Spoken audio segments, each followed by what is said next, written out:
مرحبا، وصفتنا اليوم ريزو على طلب المتابعين اللي طلبوا مني هذه الوصفة، وراح أعمل نوعين صلصة ريزو بهذا الفيديو، وانتم اللي تعجبكم اعملوها.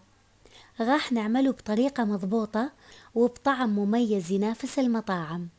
أطيب وصفة راح تجربوها عبارة عن خليط من النكهات الطيبة. وهذه زلطة الكول سلو، راح أترك لكم رابط الوصفة بصندوق الوصف إذا تحبون تعملوها. عندي هوني قطعتين صدغ دجاج وزنهم 750 غرام، يعني كيلو إلا ربع. راح أقطعهم قطع بالطول بهذا الشكل،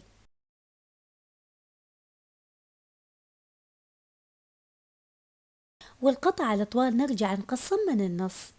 نحاول ما نقطعهم قطع كبار، يكون حجمهم وسط.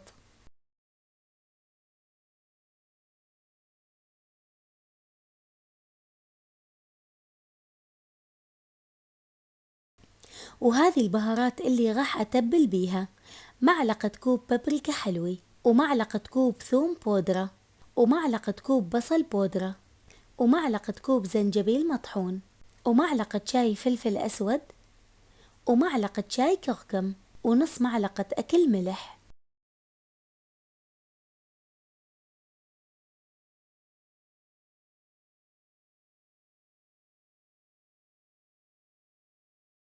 نخلط البهارات مليح، وبعد نضيف نص كمية البهارات على الدجاج، ونبقي نص كمية البهارات لتغطية قطع الدجاج بالأخير. ونضيف معلقتين أكل خل أبيض، ونص كوب لبن، ونخلطهم حتى يتبل عندنا دجاج مليح.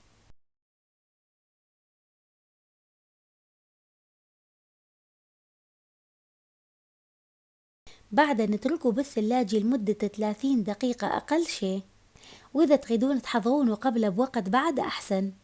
النوع الأول من الصلصة نحتاج نص كوب كاتشب، ومعلقتين أكل من صلصة الباربيكيو، ومعلقة أكل خل أبيض، ومعلقة أكل من الصويا صوص، ومعلقة أكل شطة حارة، ومعلقتين أكل عسل،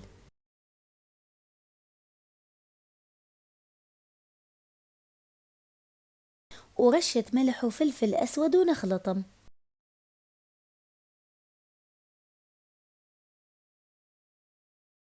وهكذا تكون جاهزة عدنا. وثاني نوع نحتاج نص كوب مايونيز، ومعلقتين أكل كاتشب، ومعلقة أكل عسل، ومعلقة كوب من صلصة الباربيكيو، ومعلقة كوب خردل، ورشة ملح وفلفل أسود، ونخلطهم. بصراحة اثنين مطيبين، وانتم اللي تعجبكم اعملوها. أنا بالبيت عندي يحبون هذه الصلصة. وهكذا تكون جاهزة عدنا. وبدست عنا نضيف زيت،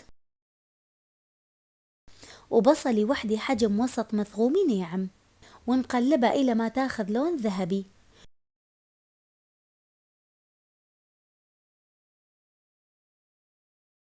وبعد نضيف فص ثوم مثغوم ناعم، ونقلبهم شوية.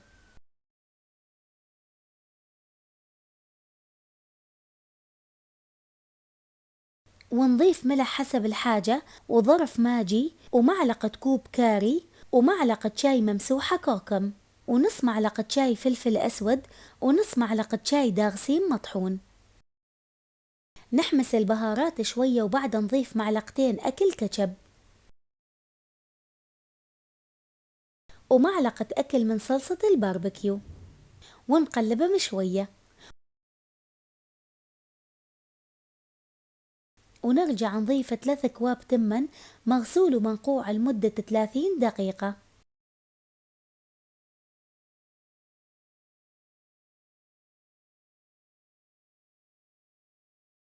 نقلب التمن مع الزيت والبهارات مليح، وبعد نضيف ماي مغلي حسب الحاجة،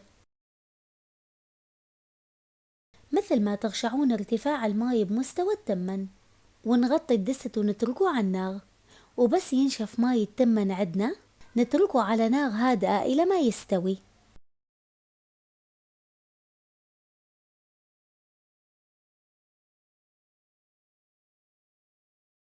وهون يكون التمن استوى. مثل ما تشعرون طلع محبحب وريحته تجنن تفتح النفس. عندي هون كوبين ونص طحين، ومعلقة كوب ممسوحة بيكن باودر،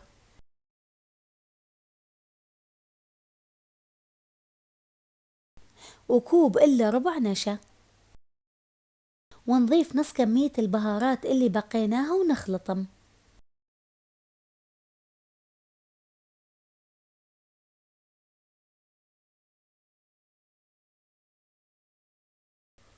نرجع نشيل ثلث كمية الطحين بكاسة،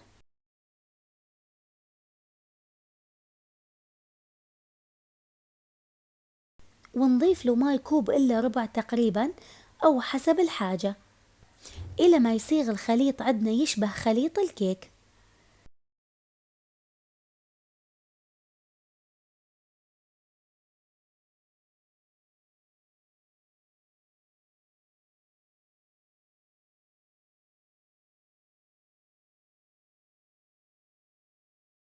راح أبدي أحضر المقرمش وبعدها أقلينه.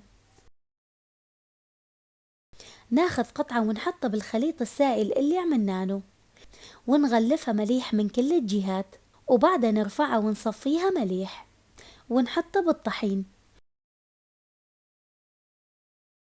ونقلبها بالطحين حتى تتغلف مليح.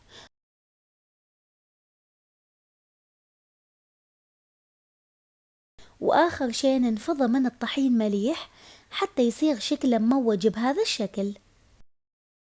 ونكمل كل الكمية بنفس الطريقة، أهم شي نقلبها مليح بالطحين.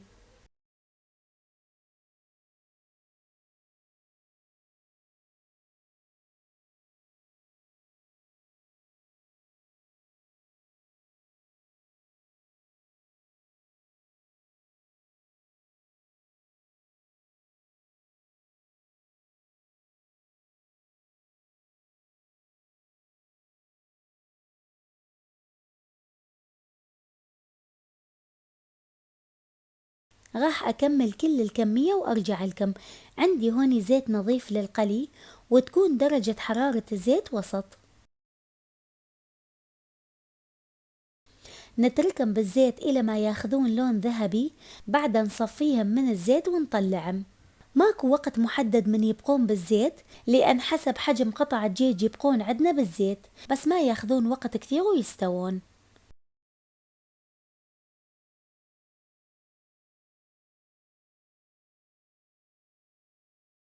يصير مقرمش من الخارج وبنفس الوقت طري من الداخل.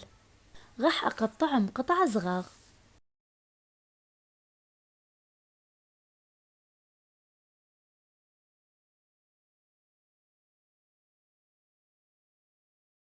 نفرغ التمن بصحن، وبعدها نحط قطع الدجاج، وآخر شيء نوزع الصلصة.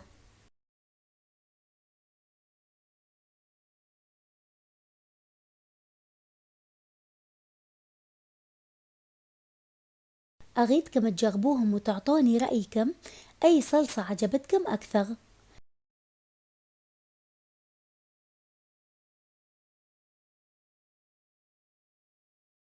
وإذا عجبتكم الوصفة لا تنسون اللايك للفيديو ومشاركة الفيديو، وإذا كنتم جداد على القناة اشتركوا بالقناة وفعلوا جرس الإشعارات حتى يجيكم إشعار من أنزل فيديو جديد.